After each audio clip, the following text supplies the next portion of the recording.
Hello बच्चों, स्वागत है आपके अपने करंट अफेयर चैनल पर करंट अफेयर्स विद विनू। आज स्टार्ट करते हैं राजस्थान करंट अफेयर्स अगस्त 2026 सीईटी विशेष पार्ट 4 और टॉप 15 एमसीक्यू प्रश्न जो बेहतर नहीं बेहतरीन साबित होने वाले हैं। और ये जो बनाए गए हैं, जो अंतर्राष्ट्रीय जियोलॉजी मार्केट में 25 रुपये के अंदर जो अवेलेबल है, उसके ये प्रश्न उत्तर बनाए गए हैं और एग्जाम में इससे बाहर प्रश्न उत्तर जाते ही नहीं हैं। तो विश्वास रखा कि अपनी तैयारी को बेहतरीन करें, चैनल को लाइक करें, सब्सक्राइब करें और अपने दोस्तों के साथ जरूर शेयर करें। आइए देखते हैं इंपॉर्टेंट प्रश्न उत्तर को। आपको तो पता है ये प्रश्न उत्तर कहाँ से बनाए गए हैं, अंतर्राष्ट्रीय जियोलॉजी, करंट जीके और राजस्थान प्रादेशिक विभाग से प्रश्न उत्तर बनाए गए हैं। नंबर 1 प्रश्न है, मुख्यमंत्री युवा सुयोग योजना को पायलट प्रोजेक्ट के रूप में किन क्षेत्रों के अंदर शुरू किया गया है। नंबर 1 है बगरू विधानसभा क्षेत्र और बाला जिला के अंदर। नंबर 2 है सांगानेर विधानसभा क्षेत्र और कोटा जिला के अंदर। नंबर 3 है चाकसू विधानसभा क्षेत्र और बूंदी जिले के अंदर। नंबर 4 है हवा महल विधानसभा क्षेत्र और झालावाड़ जिले के अंदर। तो इसका आंसर होगा नंबर 1 बगरू विधानसभा क्षेत्र बाला जिले के अंदर मुख्यमंत्री युवा सुयोग योजना को पायलट प्रोजेक्ट के रूप में शुरू किया गया है। आइए देखते हैं अगला इंपॉर्टेंट प्रश्न, मुख्यमंत्री युवा सुयोग कार्यक्रम का जो मुख्य उद्देश्य है वह क्या है। नंबर 1 है युवाओं को केवल वित्तीय सहायता प्रदान करना। नंबर 2 है युवाओं को खेल कौशल विकास रोजगार स्वयं सेवा और सामुदायिक सहभागिता से जोड़ना। नंबर 3 है केवल मुफ्त लैपटॉप का वितरण करना। नंबर 4 है विदेश में पढ़ाई हेतु स्कॉलरशिप देना। तो इसका आंसर होगा नंबर 2 युवाओं को खेल कौशल विकास और रोजगार स्वयं सेवा और सामुदायिक सहभागिता से जोड़ना मुख्यमंत्री युवा सुयोग कार्यक्रम का मुख्य उद्देश्य है। और पायलट प्रोजेक्ट के रूप में चर्चा कर ही चुके हैं, विधानसभा क्षेत्र और बाला जिला के अंदर इसको शुरुआत किया गया है। आइए देखते हैं अगला इंपॉर्टेंट प्रश्न, युवा सुयोग योजना के तहत पंचायत वार्ड से विधानसभा स्तर तक किन खेल प्रतियोगिताओं का आयोजन किया जाएगा। नंबर 1 है हॉकी बैडमिंटन शतरंज और टेनिस। नंबर 2 है क्रिकेट वॉलीबॉल कबड्डी और फुटबॉल। नंबर 3 है यहाँ पे बास्केटबॉल कुश्ती तैराकी और एथलेटिक्स। नंबर 4 है कैरम मुक्केबाजी और निशानेबाजी। तो इसका आंसर होगा नंबर 2, इसका आंसर होगा क्रिकेट वॉलीबॉल कबड्डी और फुटबॉल का यहाँ पर आयोजन किया जाएगा। कहाँ पर, पंचायत और वार्ड के विधानसभा स्तर पर किया जाएगा। किस योजना के तहत, युवा सुयोग योजना के तहत। तीनों प्रश्नों को वापस रिवाइज करते हैं। यहाँ पर नंबर 1 प्रश्न था यहाँ पर कि मुख्यमंत्री युवा सुयोग योजना को पायलट प्रोजेक्ट के रूप में किन क्षेत्रों के लिए शुरू किया गया है। बगरू विधानसभा क्षेत्र और बाला जिले के अंदर। इसका मुख्य उद्देश्य क्या है, युवाओं को खेल कौशल विकास रोजगार स्वयं सेवा और सामुदायिक सहभागिता से जोड़ना इसका मुख्य उद्देश्य है।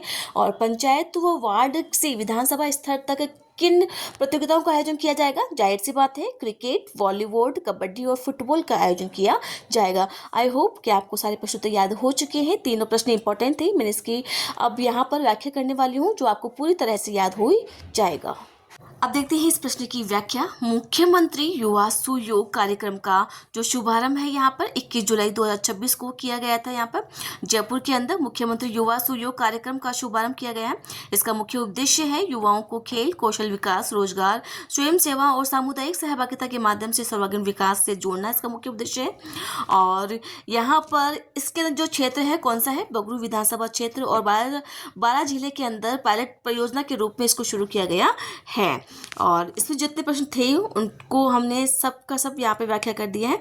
एक प्रश्न और बच गया यहाँ पर कि वार्ड और पंचायत से विधानसभा स्तर पर क्रिकेट वॉलीबॉल कबड्डी और फुटबॉल प्रतियोगिता का आयोजन किया जाएगा। इसके बाहर आपको एक भी प्रश्न नहीं पूछा जाएगा। आइए देखते हैं अगला प्रश्न, प्रधानमंत्री नरेंद्र मोदी ने जयपुर मेट्रो फेज 2 परियोजना का वर्चुअल शिलान्यास कब किया गया है। नंबर 1 है 4 जुलाई 2026। नंबर 2 है 22 जुलाई 2026। नंबर 3 है 15 अगस्त 2026। नंबर 4 है यहाँ पर 31 सितंबर 2031। तो इसका आंसर होगा नंबर 2 22 जुलाई 2026 को यहाँ पर जयपुर मेट्रो फेज 2 परियोजना का वर्चुअल शिलान्यास किया गया है। किसके द्वारा, प्रधानमंत्री नरेंद्र मोदी के द्वारा।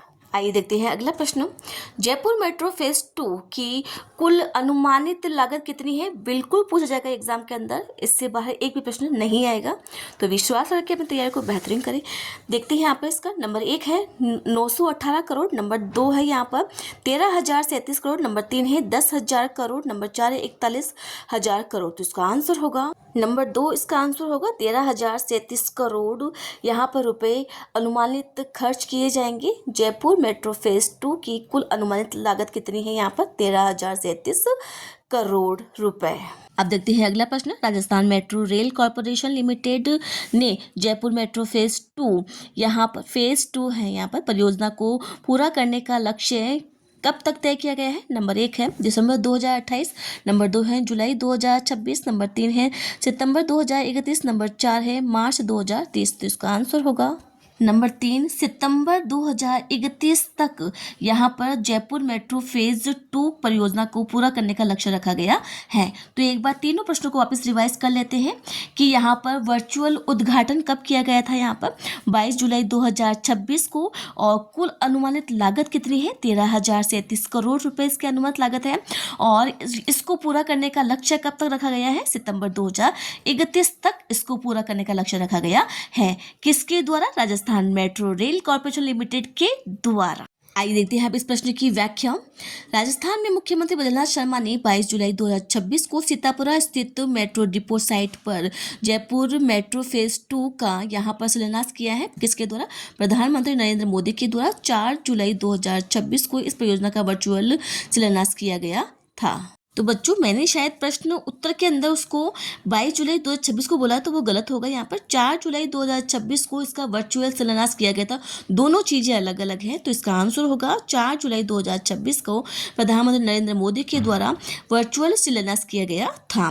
इसकी जो अनुमानित लागत है 13,037 करोड़ रुपए और इसकी अनुमानित कुल लागत है यहाँ पर इसके प्रथम फेज पैकेज के अंदर 918 करोड़ की स्वीकृत पत्र जारी किया जा चुका है। और जो कॉरिडोर की जो लंबाई है यह है 41 किलोमीटर लंबा उत्तर दक्षिण कॉरिडोर होगा जो सीतापुरा के VKIA तक औद्योगिक एवं आवासीय क्षेत्र से जुड़ेगा। और इसका जो रूट है जाहिर सी बात है प्रहलादपुरा से टोंक रोड होते हुए टोडी मोड़ तक जाएगा। और जितना था इतना बता दिया है और इससे ज़्यादा मुझे नहीं लगता कि प्रश्न तो पूछ जाएगा। लक्ष्य तिथि है Rajasthan metro rail corporation limited ने इस पूरे प्रोजेक्ट को सितंबर 2031 तक पूरा करने का लक्ष्य रखा गया है। आइए देखते हैं अगला प्रश्न। हाल ही में प्रधान खनिज ब्लॉको है यहाँ पे ब्लॉको की सफल ई नीलामी पर देश भर में पहला स्थान हासिल करने वाला कौन सा राज्य है? नंबर 1 है मध्य प्रदेश, नंबर 2 है गुजरात, नंबर 3 है छत्तीसगढ़, नंबर 4 है राजस्थान। तो इसका आंसर होगा नंबर 4 राजस्थान यहाँ पर सफल ई नीलामी कर देश भर के अंदर पहला स्थान हासिल किया है। आइए देखते हैं अगला प्रश्न। ई नीलामी में नीलाम हुए खनिजों और उनके ब्लॉकों की संख्या का कौन सा युग्म असंगत है? नंबर 1 है आयरन और 13, नंबर 2 है बेस मेटल 8, नंबर 3 है पोटाश व हेलाइट 2 और नंबर 4 है यहाँ पर गार्नेट 2। तो इसका आंसर होगा नंबर 4 गार्नेट 2 इसका आंसर असंगत होगा क्योंकि यहाँ पे और सारे आंसर बिल्कुल करेक्ट है। गार्नेट के अंदर यहाँ पर एक यहाँ पर नीलाम हुए हैं। आइए देखते हैं अगला प्रश्न। हाल ही के अंदर ई नीलामी प्रक्रिया के तहत राजस्थान में सर्वाधिक किस खनिज के ब्लॉकों की नीलामी की गई है? नंबर 1 है आयरन ओर, नंबर 2 है लाइमस्टोन, नंबर 3 है बेस मेटल, नंबर 4 है सिलियस अर्थ। तो इसका आंसर होगा नंबर 2 लाइम स्टोन की यहाँ पर सर्वाधिक नीलामी की गई है। किसने? राजस्थान के अंदर।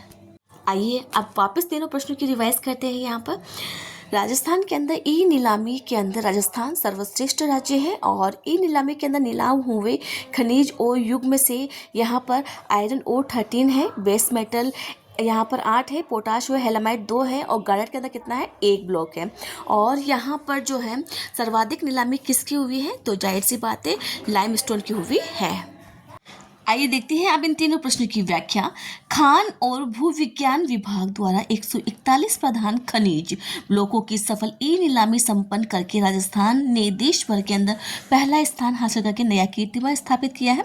जाहिर सी बात है नई नीलाम किए गए ब्लॉकों का जो विवरण है यहाँ पे 41 ब्लॉकों में से 105 माइनिंग लीज और 30 कंपोजिस्ट और लाइसेंस के लिए नीलामी की गई है। यहाँ पर ये ज़्यादा इंपॉर्टेंट नहीं है, यहाँ से इम्पोर्टेंट है कि सर्वाधिक जो आवंटन है इन नीलामी प्रक्रिया के तहत 101 लाइमस्टोन ब्लॉकों की नीलामी की गई है। अन्य जो खनिज है चर्चा हो चुकी है। 13 आयरन ओर और 8 बेस मेटल, 4 यहाँ पे सीलियस अर्थ, नंबर यहाँ पर है 4 रेयर अर्थ एलिमेंट्स और 3 खनिज, 2 गोल्ड, 2 पोटाश, हेलोलाइट व एक गार्नेट, एमरल्ड और फ्लोराइट और रॉक स्फोट की नीलामी हुई है। इसके बाहर एक भी प्रश्न नहीं पूछा जाएगा कि सर्वाधिक यहाँ पर नीलामी किस क्षेत्र के अंदर हुई है, तो आएगा लाइम स्टोन के अंदर। और यहाँ पर इन नीलामी के अंदर राजस्थान कौन सा स्थान बन गया है, प्रथम स्थान पर राजस्थान है। आइए देखते हैं अगला प्रश्न। नीति आयोग के द्वारा जुलाई 2026 में जारी पहले निवेश अनुकूलता सूचकांक में राजस्थान को समग्र रैंकिंग में कौन सा स्थान प्राप्त हुआ है? नंबर 1 है 5वां, नंबर 2 है 8वां, नंबर 3 है 10वां, नंबर 4 है 15वां। तो इसका आंसर होगा नंबर 3, 10वां स्थान हासिल किया है। किसने? राजस्थान के अंदर। किस नीति, यहाँ पर किसके अंदर? नीति आयोग द्वारा जुलाई 2026 के अंदर जारी की गई निवेश अनुकूलता सूचकांक के अंदर राजस्थान ने यहाँ पर 10वां स्थान हासिल किया है। आइए देखते हैं अगला प्रश्न। निवेश अनुकूलता सूचकांक 2026 में राजस्थान को किस श्रेणी में रखा गया है? नंबर 1 है सर्वश्रेष्ठ राज्य, नंबर 2 है अग्रणी राज्य, नंबर 3 है आकांक्षी राज्य, नंबर 4 है मध्यम राज्य। तो इसका आंसर होगा नंबर 2, यहाँ पर है अग्रणी राज्य के अंदर राजस्थान को रखा गया है। आइए देखते हैं अगला प्रश्न। निवेश अनुकूलता सूचकांक 2026 में आर्थिक सेहत के मामले में राजस्थान 15वें स्थान पर रहा है। इसका स्कोर कितना था? नंबर 1 है 48.1, नंबर 2 है 13 पॉइंट, नंबर 4 है यहाँ पर 3.6, नंबर 4 है 8.0। तो इसका आंसर होगा नंबर 3, 3.6 स्कोर रहा है। किसके अंदर? यहाँ पर आर्थिक सेहत के मामले में राजस्थान 15वें स्थान पर आया है। इसका जो स्कोर है कितना है? 3.6 स्कोर रहा है। अब देखते हैं इस प्रश्न की व्याख्या। नीति आयोग के निवेश अनुकूलता सूचकांक में राजस्थान अग्रणी राज्य है। नीति आयोग द्वारा जुलाई 2026 में जारी पहले निवेश अनुकूलता सूचकांक में राजस्थान ने यहाँ पर 48.1 अंकों के साथ में समग्र रैंकिंग में 10वां स्थान हासिल किया है और अग्रणी राज्य की श्रेणी हासिल की है। विभिन्न श्रेणियों के अंदर राजस्थान की जो रैंकिंग है यहाँ पर अलग अलग है। समग्र और जो श्रेणीगत स्थिति है, इसके राजस्थान बड़े राज्यों की श्रेणी के अंदर 8वें स्थान पर है, जबकि नियमों के सरलीकरण के अंदर दूसरे स्थान पर है, निवेश प्रोत्साहन के अंदर तीसरे स्थान पर है और संसाधनों के क्षेत्र के अंदर राजस्थान 5वें स्थान पर है। कमजोर क्षेत्र के अंदर राजस्थान संस्थागत वातावरण में 13वें स्थान पर रहा है व आर्थिक सेहत के मामले में 15वें स्थान पर रहा है और कुल स्कोर हासिल किया है 3.6 रहा है।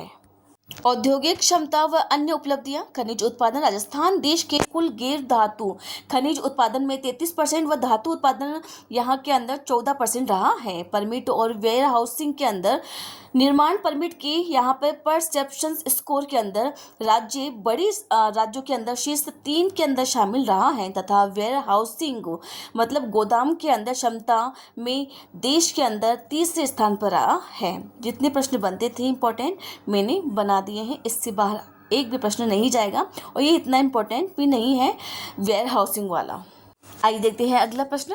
राजस्थान विधानसभा के गठन में 75 वर्ष पूर्ण होने के उपलक्ष्य में वर्ष भर चलने वाला अमृत महोत्सव का शुभारंभ कब किया गया है? नंबर 1 है 15 जनवरी 2026, नंबर 2 है 15 जुलाई 2026, नंबर 3 है 26 मार्च 2026, नंबर 4 है 15 अगस्त 2026। तो इसका आंसर होगा नंबर 2। इसका आंसर होगा 15 जुलाई 2026 को यहाँ पर अमृत महोत्सव का शुभारंभ किया गया है।